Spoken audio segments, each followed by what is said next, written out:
नमस्कार प्यारे बच्चों, आज हम करिए वर्कशीट नंबर 6 जो है क्लास 7 के स्टूडेंट्स के लिए। ये आपके भूगोल के पार्ट 1 पर्यावरण से संबंधित है और ये आपकी 12 अक्टूबर 2020 की वर्कशीट है। तो पर्यावरण किसे कहते हैं? वेरी गुड, हमारे आसपास का जो परिवेश है वही पर्यावरण कहलाता है। हमारा आसपास का परिवेश मतलब इसके अंतर्गत बेटा सब चीज़ें आती है, चाहे वो सड़क हो, बिल्डिंग हो, इंसान हो, जानवर हो, पेड़ हो, ये सारा का सारा हमारा आसपास का परिवेश है। यही क्या कहलाता है? पर्यावरण कहलाता है। चलो, अब पर्यावरण जो है उसके कितने घटक हैं? उसके 3 घटक हैं मेन। एक है प्राकृतिक पर्यावरण, दूसरा है मानव गतिविधियां और तीसरा है मानव निर्मित पर्यावरण। प्राकृतिक पर्यावरण में भी हम 2 तरह के पर्यावरण होते हैं, एक होता है जैविक पर्यावरण, एक होता है अजैविक पर्यावरण। ठीक है, जैविक पर्यावरण जो जिनमें मतलब जान है, ठीक है, जैविक पर्यावरण के अंतर्गत जैव मंडल शामिल होता है, इसके अंदर सारे जीव जंतु आते हैं। और अजैविक पर्यावरण के अंतर्गत हमारे 3 आते हैं, स्थल मंडल, जल मंडल और वायुमंडल। ठीक है, आप स्क्रीन पे देख सकते हो। और मानव गतिविधियों में आता है, उसमें व्यक्ति आते हैं, परिवार, समुदाय, धर्म, शिक्षा, स्वास्थ्य, राजनीतिक गतिविधियाँ और आर्थिक गतिविधियाँ आती जो हैं, ये मानव गतिविधियों के अंतर्गत आती हैं। ठीक है, ये पर्यावरण का हिस्सा है। ये जो प्राकृतिक पर्यावरण और मानव गतिविधियाँ आप पहले की जो 5 वर्कशीट आई है तुम्हारी उनमें कर चुके हो। और आज जो हमारा टॉपिक है वह है मानव निर्मित पर्यावरण। ठीक है, मानव निर्मित पर्यावरण के अंतर्गत आता है इमारतें, बांध, पार्क, पुल, सड़कें, स्मारक, अस्पताल, स्कूल आदि जो भी मतलब मानव ने बनाई हैं। ठीक है, तो अब वर्कशीट को हम स्टार्ट करते हैं। बट आज की जो हमारी वर्कशीट है उसका टॉपिक क्या है? मानव निर्मित पर्यावरण।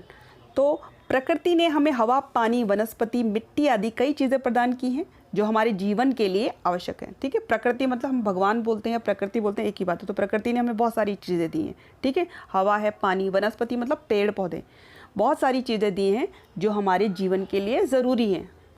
अब प्रकृति से मिली इन चीज़ों का उपयोग मानव कच्चे माल के रूप में करता है। अब कच्चा माल क्या होता है? जैसे लकड़ी जो है वो कच्चा माल है, जब उसको इंसान जो है बढ़ई जो है उसको फर्नीचर में बदल देता है तो फर्नीचर तैयार माल है, क्योंकि उपयोग हम लकड़ी का नहीं करेंगे, हम किसका करेंगे? फर्नीचर का। तो लकड़ी हो गया कच्चा माल, फर्नीचर हो गया तैयार माल। ठीक है, ऐसी जो कपास का पौधा होता है, कपास, ठीक है, कपास जो हो गया कच्चा माल, प्रकृति से मिलता है ना, पौधे से मिलती है हमें रुई। अब उस रुई से जब उसने कपड़े बनाए तो कपड़े हो गया तैयार माल। तो मनुष्य क्या करता है? प्रकृति से जो उसको चीज़ें मिलती हैं उनको कच्चे माल के रूप में उपयोग करता है और उसको अपनी आवश्यकता के अनुसार जिस चीज़ की उसको ज़रूरत है उसके हिसाब से उसमें परिवर्तन करता है। ऐसी रबड़ मिलता है उसको, रबड़ का दूध जैसा मिलता है ना प्लांट से, रबड़ प्लांट से, उसका कच्चे माल के रूप में उपयोग करता है और उससे बनाता है क्या? रबड़ का उपयोग किस में करते हैं? टायर बनाने में, और आपका जो इरेज़र बनता है, चप्पल बनती है, ऐसे बहुत सारी चीज़ों में रबड़ का उपयोग होता है। ठीक है, अब चलते हैं आगे। वह अपने तकनीकी ज्ञान और विचारों का उपयोग प्राकृतिक पर्यावरण की चीज़ों पर करता है और इसे मानव निर्मित पर्यावरण में परिवर्तित कर उपयोग करता है। तो मनुष्य क्या करता है? उसका जो भी तकनीकी ज्ञान है या उसके मन में जो नए नए आइडियाज़ आते रहते हैं उसका प्रयोग करता है। वो प्रकृति जो प्रकृति ने हमें दिया हमारे पर्यावरण पर, उस पर उसका उपयोग करता है। जैसे उसको लगा कि देखो पहाड़ों पर चढ़ना मुश्किल है, ठीक है, उसने वहाँ पर क्या बना दिए? सड़कें। सड़कें कैसे करी? उसने तकनीक का उपयोग किया है। और किस पर करा उसने तकनीक का उपयोग? पहाड़ों के ऊपर। पहाड़ क्या है? प्राकृतिक वस्तु है, उसने सड़क बना दी, है ना। मकान बनाने के लिए उसने जब पक्की ईंटें बनाई तो उसने क्या करा? मिट्टी को भट्टी में पका करके उसको ईंटों के रूप में ढाल करके अपने मकान बनाए। तो इस तरह से जो मनुष्य है वो प्राकृतिक पर्यावरण की चीज़ों पर अपनी तकनीक और विचारों और ज्ञान का उपयोग करता है और उससे क्या बनाता है? मानव निर्मित पर्यावरण। ठीक है, और अपने जीवन को सुविधाजनक बनाने के लिए मानव जिस पर्यावरण की रचना करता है उसे मानव निर्मित पर्यावरण करते हैं। अब मानव इतना सारा जो परिवर्तन करता है प्राकृतिक पर्यावरण में, किस लिए करता है? अपने जीवन को सुविधाजनक बनाने के लिए। अब जब उसने खेती करना सीखा था इंसान ने, तो उसने जंगलों को काट के खेत बनाए, तो उसने प्राकृतिक पर्यावरण में बदलाव लाया है ना। उसने ज़मीन में से पेड़ों को काट करके उसको खेत बना दिया। ठीक है, अब पहले वो गुफाओं में रहता था, उसने एक जगह पर रहकर जो है पक्के ईंटों के मकान बनाकर रहना शुरू कर दिया। तो इस तरह से जो मनुष्य है वो अपनी सुविधा के लिए एक पर्यावरण बनाता है। ठीक है, खुद से उन चीज़ों का निर्माण करता है जो उसके लिए ज़रूरी है, जो उसके जीवन को सुविधाजनक बनाएंगी। तो इस पर्यावरण को हम बोलते हैं मानव निर्मित पर्यावरण। अब अपने चारों तरफ नज़र दौड़ाओ, आपको स्कूल देखेगा, सड़कें दिखेंगी, अस्पताल दिखेंगे, वाहन दिखेंगे, बड़े बड़े टावर्स दिखेंगे, पुल दिखेंगे। ये किसने बनाया है? मनुष्य ने। तो ये क्या कहलाएगा? सारा का सारा मानव निर्मित पर्यावरण। ठीक है, चलो आगे चलते हैं। उदाहरण के लिए पेड़ों की लकड़ी से फर्नीचर बनाए जाते हैं। ठीक है, घर बनाने के लिए ईंटें मिट्टी से बनाई जाती हैं। ऐसे वाहन बर्तन आदि बनाने के लिए धातुओं का उपयोग किया जाता है। ये सब किसने किया? मानव ने। तो इसलिए ये मानव निर्मित पर्यावरण का हिस्सा है।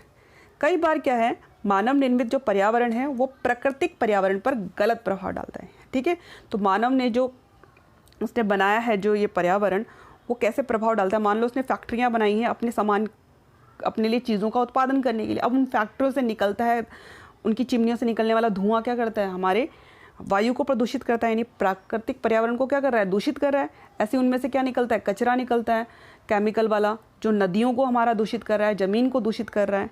ठीक है, ऐसे और भी है, जैसे वाहनों और उद्योगों से निकलने वाला धुआं हवा को प्रदूषित करता है।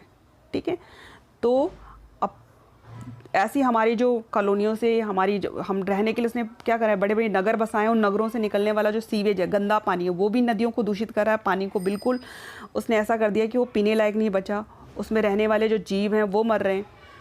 तो अब क्या होना चाहिए कि प्राकृतिक और मानवीय पर्यावरण के बीच संतुलन होना आवश्यक है। मतलब इंसान को अगर अपने लिए पर्यावरण बनाना है जो उसके लिए सुविधाजनक हो, ठीक है, लेकिन उसको ध्यान किसका रखना है? प्रकृति का। उसको प्रकृति पर्यावरण को जो है दूषित नहीं करना।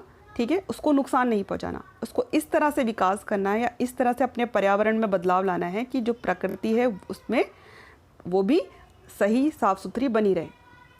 चलो, मानव को पर्यावरण के साथ समरसता से रहना एवं उसका उपयोग करना सीखना चाहिए। समरसता मतलब मिलजुल कर रहना, कि प्रकृति को भी नुकसान न रहे और जो इंसान है उसका जीवन भी सुविधाजनक बना रहे।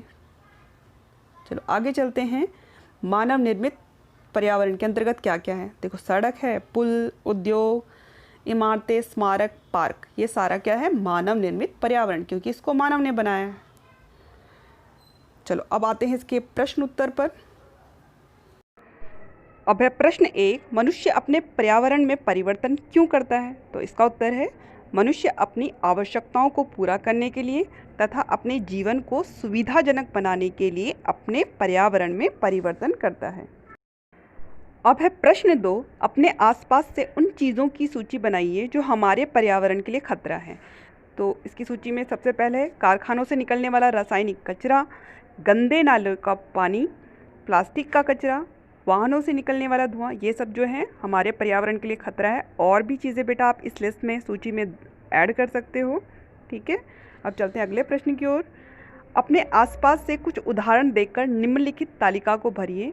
पहला है मानव निर्मित पर्यावरण। देखो, कार, पंखा जो है मानव निर्मित है। ऐसी इसमें और जोड़ सकते हो सड़क, विद्यालय। आप कुछ और लिखना चाहते हो तो वो भी लिख सकते हो जो मानव ने बनाया है। प्राकृतिक पर्यावरण में नदी, पर्वत, ठीक है, हमने इसमें और जोड़ दिया उत्तर में पेड़ और पानी। आप चाहो तो और कुछ भी लिख सकते हो उसमें। ठीक है, और आपकी इस वर्कशीट में आपको कोविड के संदर्भ में उचित व्यवहार संबंधी एक संदेश दिया है कि अगर आपको कोविड से बचना है, ठीक है, कोरोना वायरस से बचना है, तो अपने हाथ जो है नियमित रूप से साबुन एवं पानी से धोएं। बेटा अब आपकी ये जो वर्कशीट है ये कंप्लीट हो चुकी है, इसे कॉपी में कीजिए। ठीक है, लाइक्स और कमेंट्स करने के लिए आपका बहुत बहुत थैंक यू। मन लगा के पढ़ो और अच्छे अच्छे नंबर लेके आओ। बाय बच्चों।